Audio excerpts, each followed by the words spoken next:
अगर खाने की थाली बेचना पड़े तो भी शिक्षा जरूर लो। रोटी हाथ पर रखकर खा सकते हो, मगर शिक्षा के बिना जीवन अधूरा है। आज से तकरीबन 150 साल पहले ये बात भारत का एक संत आम लोगों को गांव-गांव जाकर समझा रहा था,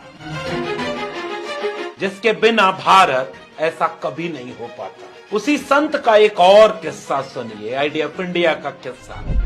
19वीं सदी का आखिरी वक्त था। एक बार की बात है, एक बाबा एक गांव में समाज सेवा के लिए गए हुए थे। उन्होंने वहां एक धर्मशाला बनवाई थी और गांव वालों को स्वच्छता, शिक्षा और श्रमदान के महत्व को समझा रहे थे। वहां एक प्रतिष्ठित जातिवादी सामंती शख्स भी मौजूद था, जिसे बाबा ने भोजन करने के लिए आमंत्रित किया। लेकिन जब उस शख्स ने देखा कि खाना एक कथित तौर पर अछूत समझी जाने वाली जाति के व्यक्ति के हाथों से बनाया हुआ है, तो उसने खाना खाने से इनकार कर दिया। बाबा ने यह देखा और तुरंत कुछ ऐसा किया जिसकी किसी ने कल्पना भी नहीं की। उन्होंने वहीं जमीन से धूल उठाई और उस शख्स के खाने में डाल दिया और फिर बोल पड़े, लो, अब ये खाना शुद्ध हो गया, अब इसे तुम खा सकते हो। वह शख्स आश्चर्य से पूछा कि यह क्या किया बाबा? बाबा बोले, जब एक इंसान का बनाया हुआ भोजन अपवित्र है तो फिर यह धूल तो हर जगह रहती है, क्या यह शुद्ध है? अगर जाति के कारण भोजन अशुद्ध हो सकता है तो फिर तुम्हारे खेत की फसलें, नदियों का पानी और ये पूरी धरती भी अपवित्र होनी चाहिए, क्योंकि यह सबके लिए समान है और इसे भी अछूत छू रहे होते हैं।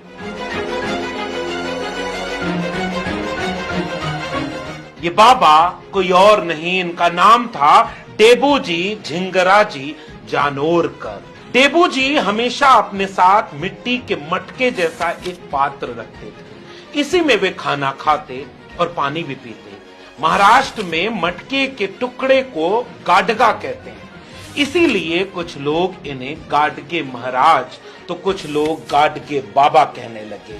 संत कबीर, संत रैदास, संत तुकाराम, ज्ञानदेव, नामदेव और तमाम संतों गुरुओं की वाणी को जिसने पढ़ा नहीं, जिया हो, उन्हें बाद में लोग संत कहने लगे और उनका नाम प्रचलित हो गया, संत गाडगे।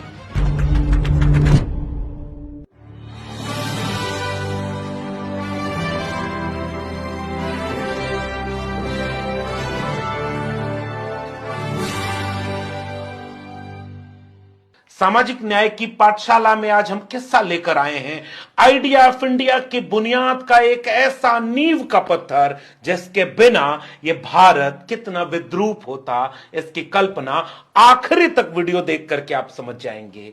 तो स्वागत है आप सबका सामाजिक न्याय की पाठशाला के इस खास एपिसोड में। महाराष्ट्र के अमरावती जिले की तहसील अंजन गांव, सुरजी के शेगांव नामक के गांव में एक बेहद गरीब अतिशूद्र यानी पेशे से धोबी परिवार में 23 फरवरी 1876 को एक बच्चे का जन्म होता है। पिता झिंगराजी और माता सखूबाई प्यार से अपने बच्चे को डेबूजी कहकर पुकारने लगती है। डेबूजी का शुरुआती जीवन बेहद सामान्य रहा।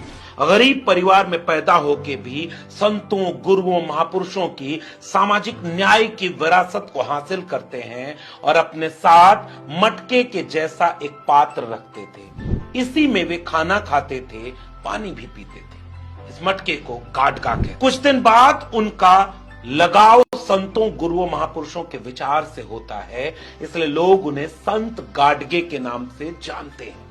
संत गाडगे अपना जो कपड़ा पहनते थे उसमें कई सारी चकत्तियां लगी होती थी। संत गाडगे इस कपड़े को पहनकर और अपना गाडगा लेकर के गांव-गांव घूमते, लोगों को पाखंड और अंधविश्वास से मुक्त होने, शिक्षा की तरफ जाने और श्रम की अहमियत को महसूस करने की तालीम दिया करते। संत गाडगे के कपड़ों को देख करके जब कोई पूछता कि ये कैसा कपड़ा पहनते हैं, तो संत गाडगे पलट कर कहते कि जैसे ये कपड़ा बिखरा हुआ था, मैंने इसे सुई तागे से जोड़ दिया है, वैसा ही मेरा समाज जातियों में बिखरा हुआ है, मुझे इन सबको जोड़कर एक करना है। द प्रिंट में अपना लेख लिखते हुए सिद्धार्थ कहते हैं कि महाराष्ट्र द्विज परंपरा और दलित बहुजन परंपरा के बीच संघर्ष का केंद्र रहा। इस बारे में दुनिया के प्रमुख समाजशास्त्रियों गेल आम्बेट, एलिनोर जेलियट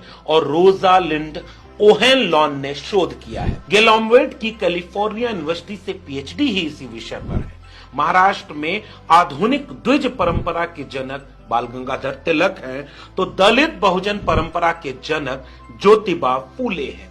द्विज परंपरा को महाराष्ट्र में सावरकर, नाथूराम गोडसे और हेडगवार जैसे लोग आगे बढ़ाते हैं, तो दलित बहुजन परंपरा को साहू जी महाराज और डॉक्टर भीमराव अंबेडकर आगे बढ़ाते हैं। और इसी दलित बहुजन परंपरा में एक नाम जो सबसे जरूरी उभर कर आता है, संत गाडगे का। सिद्धार्थ आगे लिखते हैं कि बुद्ध की तरह उन्होंने सभी साधनों का त्याग कर दिया। वे अपने साथ सिर्फ मिट्टी के मटके जैसा एक पात्र और झाड़ू रखते थे।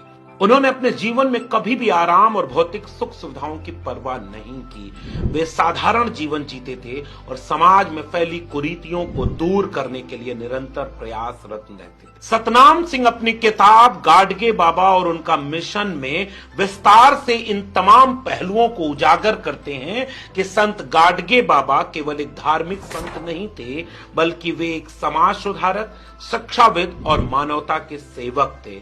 उनकी जिंदगी पूरे भारत को ये सिखाती है कि समाज सेवा, स्वच्छता और शिक्षा के माध्यम से हम अपनी जिंदगी को कितना बेहतर बना सकते हैं। वास्तव में संत गाडगे जातिवाद और अस्पृश्यता को घृणित और अधर्म मानते थे। वे व्यर्थ के कर्मकांडों, मूर्ति पूजा और खोखली परंपराओं से दूर रहते थे। उनका मानना था कि ऐसी धारणाएं ब्राह्मणवादियों ने अपने स्वार्थ के लिए बनाई। प्रबोधनकार केशव सीताराम ठाकरे ने श्री संत गाडगे बाबा नाम से एक पुस्तक लिखी है और उसमें भी उनके उन तमाम किस्सों का जिक्र है जो अंधविश्वास उन्मूलन, पाखंड के विरोध करने और शिक्षा की अहमियत को बताने का है। महाराष्ट्र के अमरावती के आसपास के इलाके में संत गाडगे घूम घूम कर गांव गांव जाते थे। उन तमाम जाति के लोगों को जिन्हें आज भी भाषा विज्ञान नीची जाति या छोटी जाति कह करके अपमानित करने की भाषा इस्तेमाल करता है, उन तमाम गांव की बस्तियों में जाते, जिनके बदन पर कपड़े न होते, जिनके पेट में खाने को पूरा अन्न न मिल पाता, ऐसे लोगों को जा करके दो चीजों को लेकर के जागरूक करते। पहला, पाखंड और अंधविश्वास से बचो, और दूसरा, शिक्षा की अहमियत जरूर समझो। इसलिए उनका वाक्य गांव गांव में धीरे धीरे लोकप्रिय होने लगा कि अगर खाने की थाली बेचनी पड़े तो भी बेच दो, शिक्षा जरूर दो। तुम रोटी तो हाथ में रख करके खा सकते हो, मगर अगर शिक्षा नहीं मिली, विद्या नहीं मिली, तो जिंदगी बेकार है। प्रोफेसर डॉक्टर विमल कीर्ति लोक सेवा के कर्मयोगी श्रृंखला में गाडगे बाबा नाम से जो किताब लिखते हैं, उस किताब में विस्तार से ये बताते हैं कि कैसे संत कबीर, संत रैदास, तुकाराम, दादू, चोखा मेला और उन तमाम परंपरा के लोगों को वो एक साथ साधते हैं। संत गाडगे अपने गांव मोहल्ले की साफ सफाई से लेकर धर्मशाला, तालाब, चिकित्सालय, अनाथालय, वृद्धाश्रम, कुष्ठ आश्रम, छात्रावास, विद्यालय आदि का निर्माण कराते हैं। लोगों को श्रम दान करके आर्थिक सहयोग के लिए प्रेरित करते हैं। वो श्रम की कीमत को पहचानते हैं। सामाजिक न्याय की पाठशाला के जितने भी नायकों को आप देखेंगे, उनमें से कोई भी न तो खुद भीख मांगता है, न भीख मांगने को प्रेरित करता है। श्रम करके वो अपने श्रम की अहमियत को समझता है। इसीलिए उस तमाम बहुजन लोगों को कभी कमेरा तो कभी श्रमजीवी के नाम से संबोधित किया जाता है। संत गाडगे एक श्रमजीवी संत थे। संत गाडगे बाबा साहब डॉक्टर भीमराव अंबेडकर के समकालीन थे। वो बाबा साहब से उम्र में 15 वर्ष बड़े थे, लेकिन बाबा साहब के अध्ययन, उनकी डिग्रियों और उनकी काबिलियत के मुरीद थे। विमल कीर्ति अपनी किताब में विस्तार से उन तमाम किस्सों को बताते हैं कि बाबा साहब डॉक्टर अंबेडकर जब भी मिलने आते तो संत गाडगे उनके साथ तस्वीर जरूर लेते। इसलिए देखिए इस तरह की कितनी खूबसूरत तस्वीरें संत गाडगे की बाबा साहब के साथ है। बाबा साहब डॉक्टर भीमराव अंबेडकर ने एक से अधिक बार संत गाडगे के बारे में जो लिखा है उसे सबको पढ़ना चाहिए। उनके मन में संत गाडगे को लेकर कितना सम्मान है, वो उनके कामों को कितना प्रेरित करते हैं। इसीलिए डॉक्टर सिद्धार्थ अपने लेख में बाकायदे ये बताते हैं कि स्वच्छता की बात गांधी जी को लेकर के बाद में प्रचारित होती है, जो कि उनके लिए एक राजनीतिक मिशन की तरह भी था। संत गाडगे के लिए स्वच्छता एक आंदोलन और एक विचार की तरह था।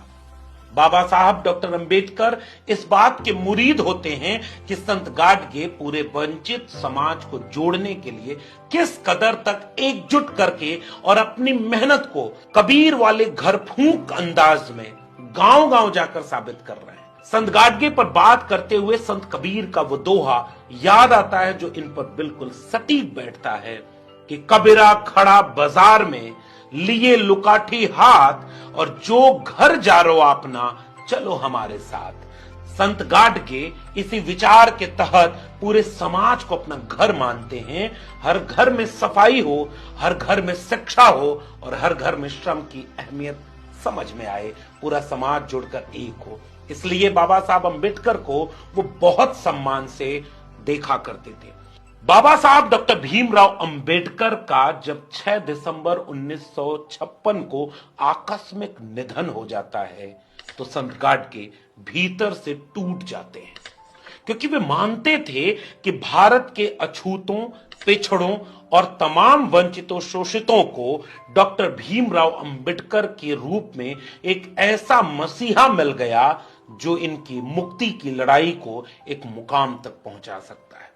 यही बात छत्रपति शाहू जी महाराज भी बाबा साहब डॉक्टर भीमराव अंबेडकर के लिए मानते थे, लेकिन बहुत गहरे हद तक संत गाडगे बाबा साहब को अपने करीब पाते थे। इसलिए जब 6 दिसंबर 1956 को कुदरत ने बाबा साहब अंबेडकर को हमसे छीन लिया, इसका ऐसा असर संत गाडगे पर पड़ा कि संत गाडगे सब कुछ भूल गए और दवा तक खाना छोड़ दिया। उन्होंने दुखी मन से कहा कि बाबा साहब दलित समाज के 7 करोड़ बालकों को अकेला छोड़कर चले गए। उनकी मृत्यु से ये बच्चे निराधार हो गए। अभी अभी ये बाबा साहब का हाथ पकड़कर चलने लगे थे। अगर बाबा साहब कुछ दिन और रहते तो ये बालक चलने फिरने की हिम्मत करने लगे थे। डॉक्टर भीमराव अंबेडकर के परिनिर्वाण से संत गाडगे इतने दुखी हुए, इसका असर उनके ऊपर इतना ज्यादा हुआ कि उनके जाने के ठीक 14 दिन बाद यानी 20 दिसंबर 1956 इसी तारीख को संत गाडगे भी इस दुनिया को अलविदा कह गए। आकाशवाणी से उनके निधन की घोषणा पूरे देश में हुई। शोक की लहर दौड़ पड़ी। उनके मृतदेह को बाड़मेर के राठौर गार्डन में अंतिम दर्शन के लिए रखा गया। केंद्र व राज्य के मंत्रियों सहित बड़ी तादाद में लोग उन्हें श्रद्धांजलि देने आए। कुछ दिन बाद विचारों के अगुआ मरा नहीं करते, गुजरा नहीं करते, वो जिंदा रहते हैं अपने विचारों में, और आने वाली पीढ़ियां इतिहास के पन्नों को धूल से झाड़ करके जब पढ़ती है तो देखती है कि धोबी समाज में पैदा एक संत गाडगे ने उनके लिए क्या कुछ किया। दिन बीता 1 मई 1983 को महाराष्ट्र सरकार ने नागपुर विश्वविद्यालय को विभाजित कर संत गाडगे बाबा अमरावती विश्वविद्यालय की स्थापना की। उनकी 42वीं पुण्यतिथि के अवसर पर 20 दिसंबर 1998 को भारत सरकार ने उन पर डाक टिकट जारी किया। सन 2001 में महाराष्ट्र सरकार ने उनकी स्मृति में संत गाडगे बाबा ग्राम स्वच्छता अभियान शुरू किया। संत गाडगे एक व्यक्ति नहीं, संस्था थे, मगर अफसोस कि आज तक संत गाडगे के बारे में कितना लोगों को पता है ये सवाल आप भी पूछिएगा। संत गाडगे बाबा साहब से किस हद तक जुड़े हुए थे, इसकी चर्चा संघ लोक सेवा आयोग के पहले दलित अध्यक्ष डॉक्टर M.L. शहारे ने अपनी आत्मकथा यादों के झरोखे में लिखा है। बाबा साहब डॉक्टर अंबेडकर से गाडगे बाबा कई बार मिल चुके थे। वे बाबा साहब के व्यक्तित्व एवं कृतित्व से प्रभावित हो चुके थे। बाबा साहब और संत गाडगे बाबा ने एक साथ तस्वीर खिंचवाई थी। आज भी कई घरों में ऐसी तस्वीरें दिखाई देती हैं। संत गाडगे बाबा ने डॉक्टर बाबा साहब अंबेडकर द्वारा स्थापित पीपल्स एजुकेशन सोसाइटी को पंढरपुर की अपनी धर्मशाला छात्रावास हेतु दान की थी। संत गाडगे महाराज की कीर्तन शैली अपने आप में बेमिसाल थी। वे संतों के वचन सुनाया करते थे। विशेष रूप से संत कबीर, संत तुकाराम, संत ज्ञानेश्वर आदि के काव्यांश लोगों के बीच जाते और सुनाते थे। हिंसा बंदी, शराब बंदी, अस्पृश्यता निवारण, पशु बलि प्रथा आदि उनके कीर्तन के विषय हुआ करते थे। सामाजिक न्याय की पाठशाला ऐसे तमाम संतों, गुरुओं, महापुरुषों से आपको रूबरू कराती है जिसे जाने बिना आप ये समझ ही नहीं पाएंगे कि कितनी मुश्किलों से ये कारवां यहां तक पहुंचा है। इसे आगे ले जाना क्यों जरूरी है। इसलिए अपने अतीत को जानते रहिए और आने वाली पीढ़ियों को बताते रहिए, वरना कोई आएगा और उन्हें बरगला जाएगा। संत गाडगे अपने विचारों, अपने स्वप्नों और अपने संघर्षों के साथ हम सब में जिंदा थे, जिंदा हैं और जिंदा रहेंगे। इसी उम्मीद के साथ आप सबसे अलविदा। आप देख रहे थे डॉक्टर लक्ष्मण यादव की सामाजिक न्याय की पाठशाला। फिर मिलेंगे ऐसे ही किसी संतों, गुरुओं, महापुरुषों की जिंदगी के किस्सों के साथ जिसे जानना हम सब के लिए जरूरी है। तब तक के लिए बहुत बहुत धन्यवाद।